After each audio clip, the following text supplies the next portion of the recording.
You ever hear that saying that the last 20% of a project takes 80% of the time? Well, that's 110% true.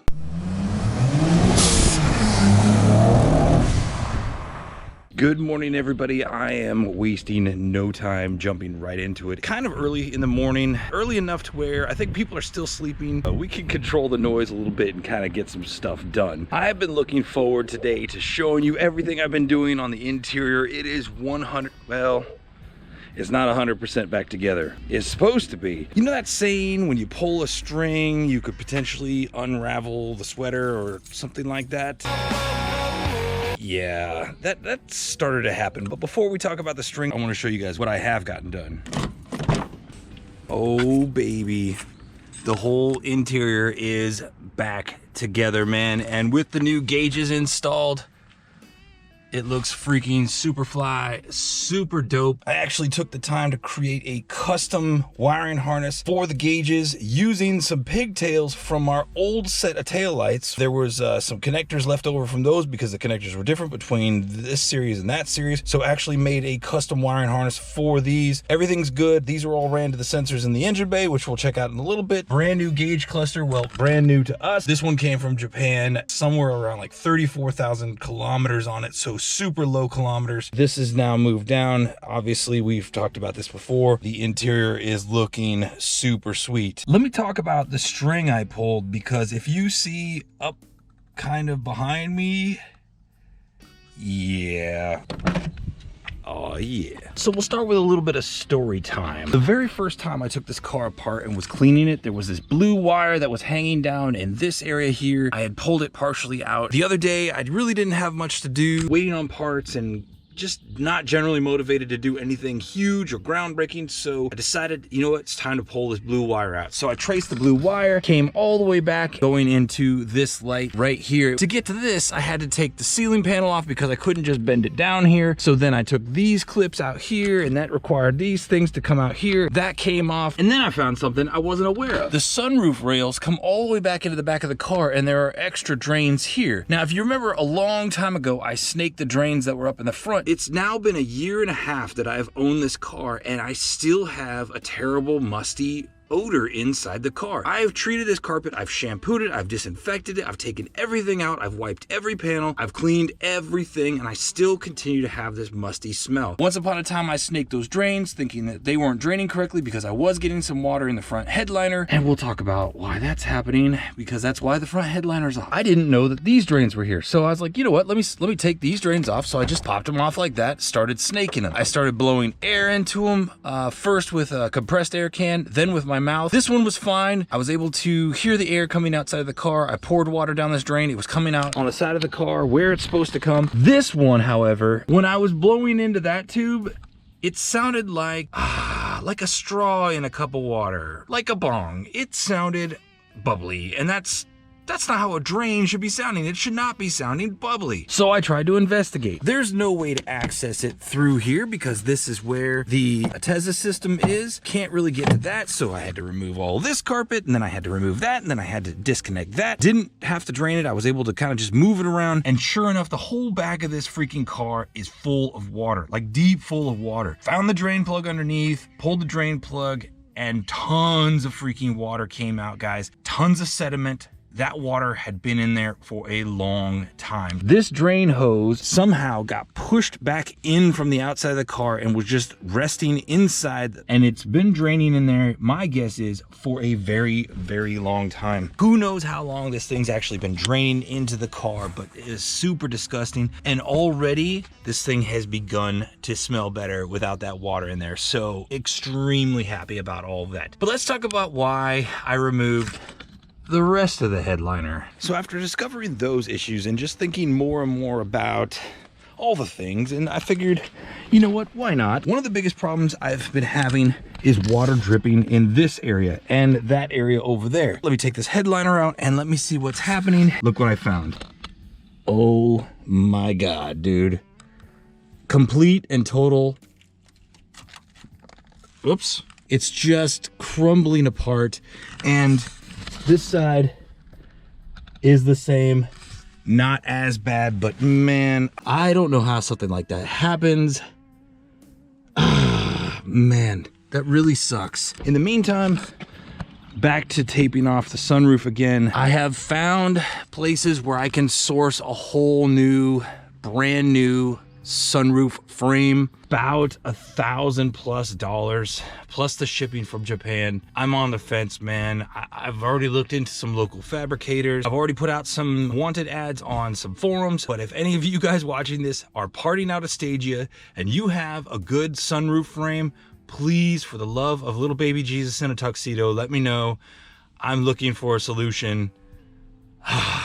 In the end, I'm very thankful I pulled back that string of the sweater because I found so many issues that have been plaguing this car, plaguing my nose, and plaguing my mind. And I actually found 2 coins in here. I found a yen and I also found a British coin. It's just kind of dope to find little pieces of history like that. If I can find the coins later in this video, I will get set up for the things that we're going to be doing today. Oh yeah. Last time we were together, we put in the new alternator and now I've got the belts on, so that's cool. The wiring for the gauges has come through the firewall. Here is the hose for the ECU and or boost gauge that's already ran and in place. The heater hoses are in here and I am super optimizing the way the heater hoses are running. Usually there would be a branch kind of T thing here and another branch kind of T thing here that would feed the oil cooler and also come up to the throttle bodies, and it's just a spaghetti mess of stuff. Removed the one down there, heater hose going straight to there, already waiting on a new part for another heater hose to come straight here and go into here. And right here, guys, with this little tee off piece, there's nothing I could do with this other than cap it off. I don't want to cap it off. That just is going to be a future leak. So instead, put this little piece of hose and actually installed our aftermarket temperature gauge. Timing belt is now on, and if you guys don't know about the Tomei timing belt, is that it does not have marks on it. So make sure you're following the factory service manual. You got to count the teeth. I marked the teeth. You could still see my pen marks from marking the teeth, and that's all on and good to go at the proper tension and torque. Power steering pump is now on. I was able to get a new gasket for this guy right here, took this off, painted it, polished up the actual power steering itself, and now the Chase Bays lines are all completely in and looking freaking fabulous. New aftermarket water lines and oil lines for the new turbo, and the manifold is now in as well. So lots of work going on here in the engine bay. I've got the heat shielding down here on the Chase Bays power steering lines. That is looking all funky fine and fresh. And yeah, really excited. Temporarily put the radiator in. Everything is coming along really well inside the engine bay. We're taking our time. We're working slowly from the bottom to the top, all the while just doing little things like the wiring. I still got to do oil lines here, but before I could do that, I got to get the oil cooler mounted and treat some of this surface rust going on here. All things considered, this project is really coming along, but guys, I don't want this to just be an update video. I actually want to test fit some stuff. Now that we've got the exhaust manifold in here, I want to test fit the new turbo and just kind of see where it's at, because once the turbo's in and once the intake manifold's in, we can actually start working out our piping and our routing for that. So that is what I want to look at today. So we're going to head down into the shop, look at the turbo, look at the intake manifold. I know I showed it on Instagram and briefly showed it, I think, here in the TueZday Garage, but today, guys, we are going to put together our Plasma Man intake and bring it out here for a test fit. Oh yeah. Lower intake manifold is looking amazing. Still got to do a couple minor modification things to fit the Plasma Man intake. I am so excited about putting this in. I still want to take off the wastegate actuator here and probably just paint it black. And I also want to cut off this piece here because we're not going to be putting heat shield over this. I am going to be doing some other heat treating things. Oh baby. So let's take a look at what we've got inside the Plasma Man kit. This here should be the throttle body. Up. Bonk, bonk. Man, this piece is nice. It's a very interesting design. Sometimes you see people take stock RB25 manifolds and they get the throttle body cut off from this position and welded to this position. It's essentially doing a very similar thing right here, and point off like that towards where we would normally be going with a side intake. Underneath, you could see the vacuum ports here. You also have the throttle cable mounting point right there. This port here actually goes to the idle control. This intake has a remote mounting thing for the idle control system. So here's all the hardware. This is the plate where the magic happens, right? So that slit right there, this will mount essentially like that. That hole then allows the air to get to where it's supposed to go. And then on the other side, a hose would run from here to a bung here, which is that hose there. So that's all provided for your idle air control. It mounts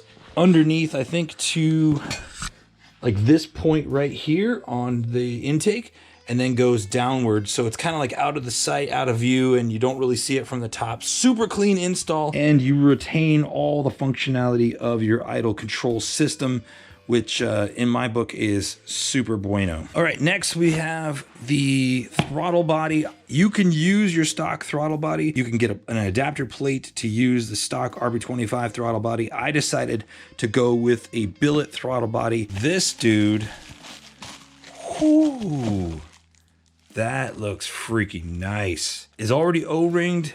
Again, all the hardware is there. The rocker assembly looks really freaking nice. You order it for the type of throttle position sensor that you're going to use. This is ordered for the Type 2 throttle position sensor, which is right here.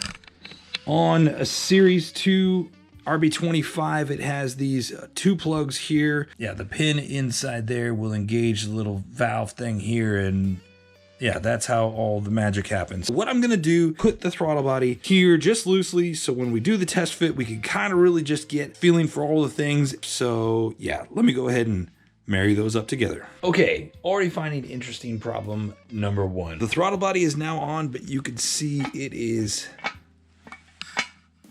actually loose, and the bolts that I put in are bottomed out, so that's interesting. I don't know if I need to cut something off or if they gave me the wrong freaking hardware. I don't see any other hardware in here, so we'll have to look through that and figure out the best solution. That said, guys, I'm going to transfer all of this stuff outside. Then we'll be able to take a better look at it and see what it looks like on our engine as it stands now. I brought one other thing outside that I don't think I've ever showed off before, and quite honestly, I can't even remember the name of the company that made it, but I will make sure that I put that information down here or something like that. But it is this one piece downpipe for the RB25.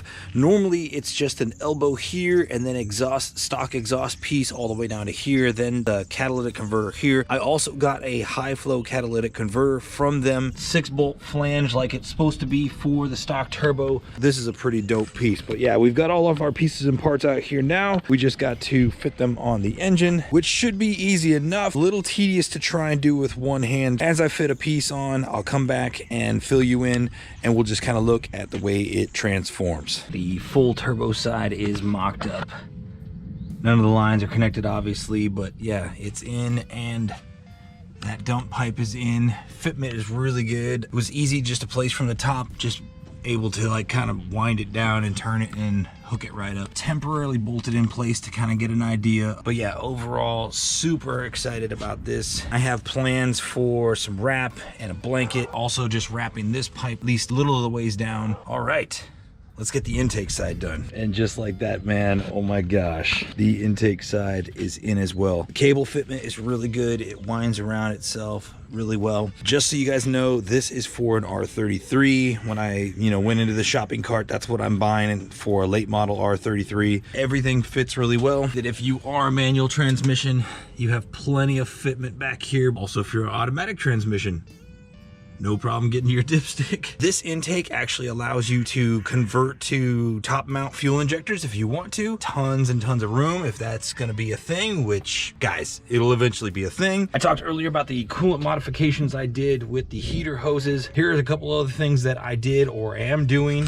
So this nipple in the back here is the original nipple from the lower intake manifold to the turbo. It wraps around the back of the engine and then leads to the turbo. This line here is also for the turbo, which it goes to the block. So that is taking care of all the coolant for the turbo. Nothing has changed from stock with that thus far. Talked about the optimization down below for the heater lines. Only thing that I've changed thus far is this one right here. So right in this hole, another nipple that stuck out would have came up and fed thing of tubing up here, that breather valve also for the throttle body. I'm gonna just be blocking this off. I'll thread it and put a bleed screw in here so that if I have to, I can bleed coolant from this location. You might ask, why did I not just put my coolant temp sensor up here? It's because the length of the sensor was too long for the actual channel that's right here. That wasn't an option. 100% simplifies our coolant setup. Everything is being functionally used in a very minimalistic way, which just cleans up everything inside this car. I am really stoked in the way this is all looking.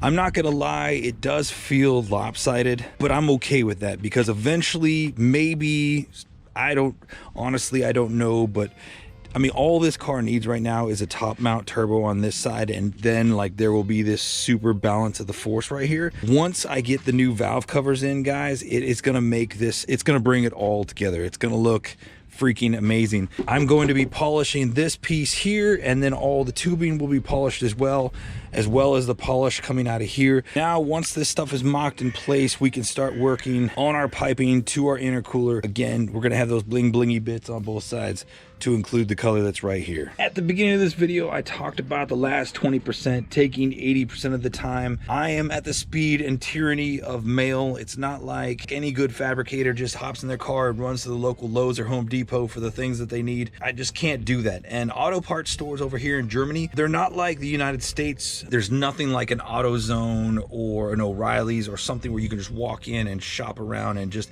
come up with ideas and find creative solutions to your problems when you're fabricating a car. There are Lowe's and Home Depot style hardware stores, but right now you have to order online and you drive to the store and pick it up. Not productive for a fabricator. So we are kind of at a slow snail's pace as we continue to wind up this project. I have every intent to finish this by June, hopefully be driving in July, but right now I'm just at the tyranny and speed of the mail and the way I can source creative solutions online for things. So I want to kind of finish where I started, and that was inside the car, man. I'm not gonna lie, I actually come out here and kind of sit in the car at night and just think and get excited, and it just started out as a servo for our heater and it turned into a whole lot more, but that was kind of the intent all along. I'm not going to overstress this issue up here. I feel like that's gonna work out in time. I might just drive around without the headliner on for a little while, and I'm totally fine with that. We have not yet totally gotten into the rainy season, but it's been coming. Like this whole last week it's been raining, all next week it's supposed to be raining. We just need to like keep our seats dry, keep the freaking mildew down, and yeah, I mean, slowly but surely we're finding these little problems that have existed. It's an old car, it's gonna have old problems. As far as the engine stuff, it's gonna all come back together very quickly, and I'm gonna keep you informed and bring you along every step of the way. This car is super unique. Guys, super unique. We're in some unprecedented times in the world. I'm living in Europe, working on a Japanese car. I don't speak the local language at all. This is a difficult project, man. Thank you for your continued patience and your enthusiasm as we work through this project, come up with creative solutions, and find a way ahead to make this thing a super power grocery getter beast. With that said, I'll see you guys very, very soon as I can, as things come available and we get stuff together. So until next time, ciao a tutti and aloha. Bye-bye.